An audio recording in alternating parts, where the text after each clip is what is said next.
आज मजे की बात ये, हमने JF-17 को गेम से निकाल दिया बाहर और तेजस को लिया अंदर, और वो रुपी ट्रेड वाली बात भी शुरू की। अब रुपी करीब 25 कंट्रियों में ट्रेडेबल करेंसी हो गई, 50 कंट्रियों में होती इंटरनेशनल करेंसी बन जाएगी। अगर तेजस और JF-17 सामने आए, इससे पहले JF-17 तेजस को देखे, तेजस उसको ठोक के निकल जाएगा। अब जो क्वाड की बात आपने बोली थी, इसमें कोई शक और सवाल नहीं। अगर किसी चीज से चीन डरता है तो वो क्वाड से, क्योंकि बार बार वो बोलता है ये एशियन नेटो है। क्यों बोलेगा? अगर भारतीय सेना के आधिकारिक Twitter handle ADGPI Indian army ने 25 सेकंड का एक वीडियो जारी किया और साथ ही बताया कि उत्तरी सीमावर्ती इलाके में भारतीय सेना ने एयरबॉर्न एक्सरसाइज की है, जिसमें एरियल इंसर्शन और रैपिड रिस्पांस कैपेबिलिटीज को परखा गया है।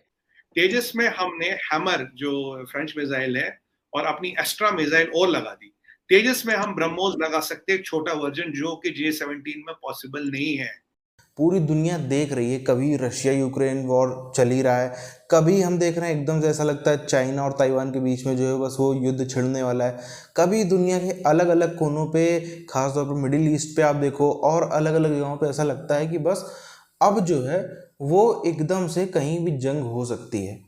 कोई भी देश रिस्क नहीं लेना चाहता, क्योंकि जब ऐसी बड़ी जंगें शुरू होती हैं तब फिर कब किसके दरवाजे पर दस्तक दी जाए उसकी कोई गारंटी होती है।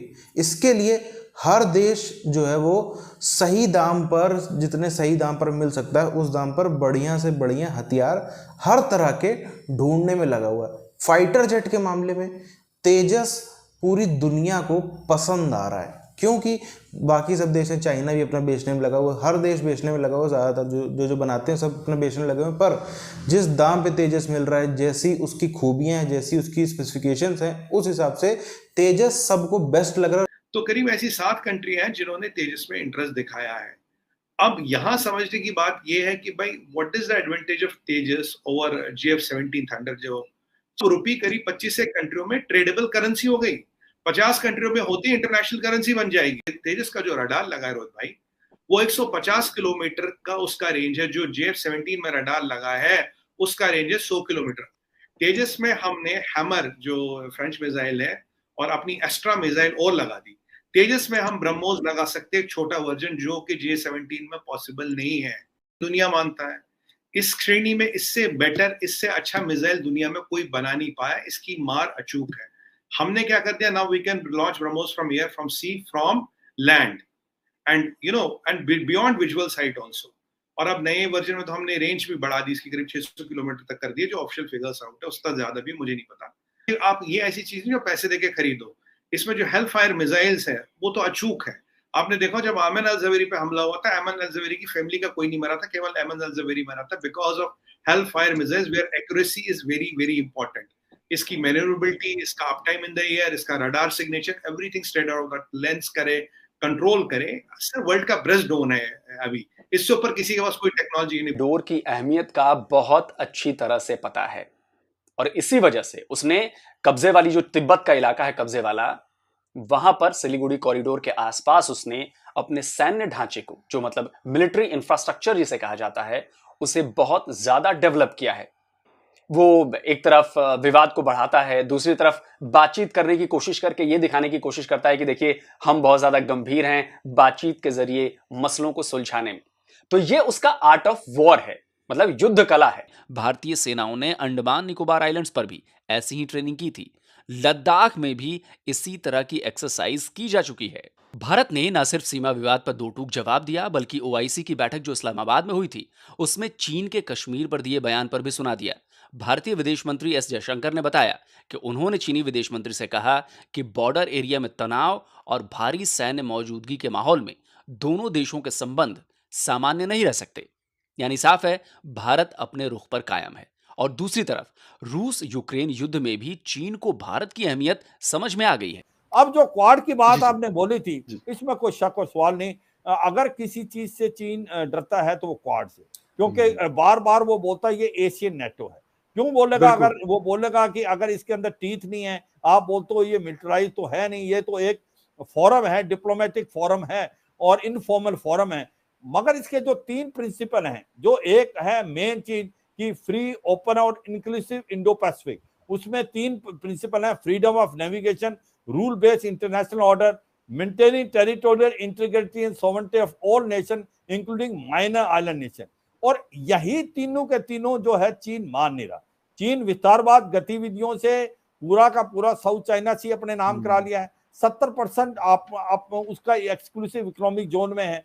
इस डेब्ट ट्रैप से निकले तो निकले कैसे? आप खुद बोलो, 116 बिलियन डॉलर का कर्जा है, उस कर्जे को देने के लिए 4 बिलियन डॉलर इनको चाहिए इंटरेस्ट पे करने के लिए हर साल। वो कहां से लाएगा एक डेवलपिंग कंट्री? तो आप एक जाल में फंस गए हो, ये सच्चाई है। और ये चीन की एक जो एक प्रकार से काम करने का तरीका है, छोटे देशों को डेब्ट ट्रैप में डालता है और फिर उनसे वो लीज पे ले लेता है, अपनी मर्जी की चीजें करवाता है, ये कराता है, वो करेगा। मैं ये मानता हूँ आप जो बात कर रहे थे कि कुछ हद तक श्रीलंका प्रेशर डाल सकता है चीन पे, कुछ हद तक नहीं, क्योंकि ये 99 ईयर लीज है, उसको करना पड़ेगा जो चीन कहेगा। मगर हमारा पॉइंट ये था कि जब हम आउट ऑफ वे जाके आपकी हेल्प की है, तो ऐसा ये है कि जो अम्बटूटा पोर्ट की बात कर रहा हूं, अम्बटूटा पोर्ट है, तो क्या भारत को कुछ करना चाहिए था? देखो, पहले मुझे लगता है श्रीलंका ने भारत की तरफ भी अम्बटूटा देने की बात की थी, मगर सच्चाई है कि इतनी डीप पॉकेट्स और किसी देश के पास नहीं है जितनी है चीन के पास। और चीन ने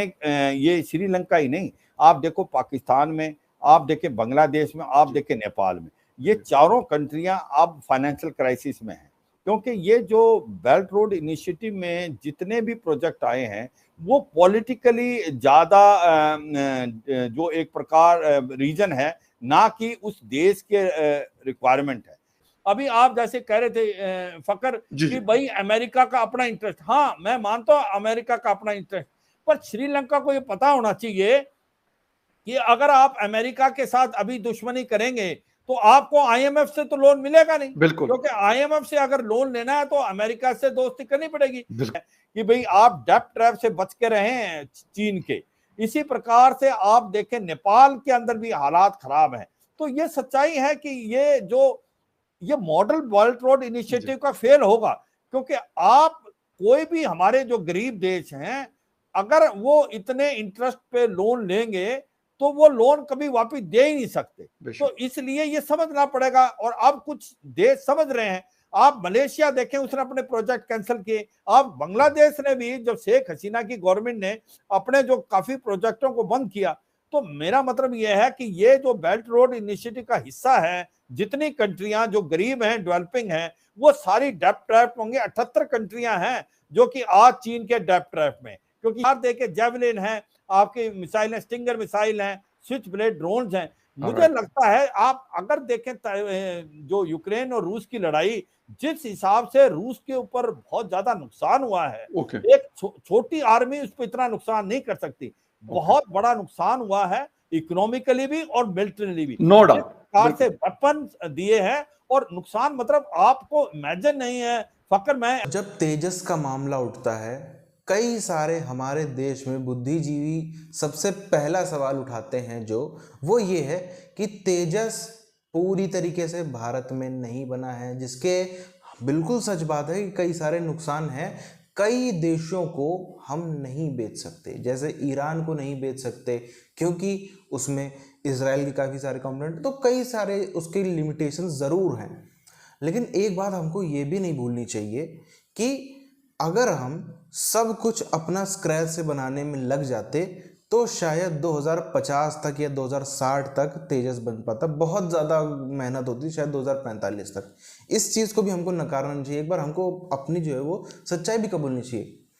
अब आप देखो, कई सारे पैमाने होते हैं ना, आपको हर चीज़ में देखना पड़ेगा। जैसे कि आप कहाँ से चाइना से कंपेयर करोगे, हर चीज़ में चाइना से कंपेयर नहीं कर सकते। कई सारी चीज़ें हैं जो इंडिया में एज अ पब्लिक हमारा देखने का नज़रिया ख़राब है, पर चाइना पब्लिक का देखने का नज़रिया सही। तो कई सारी चीज़ें होती हैं, जैसे कि छोटा हम लोग एग्जांपल लें तो चाइना में, अगर चाइना किसी भी दूसरे देश में जाता है, वहाँ पे जाकर के उसको कर्जे के जाल में फंसाए, जो भी करे, जैसे हमारे अगल बगल आप देख लो, श्रीलंका में, पाकिस्तान में, बांग्लादेश में, सारे प्रोजेक्ट जो है वो चाइना की सरकार नहीं बना रही, चाइना की प्राइवेट कंपनीज बना रही हैं।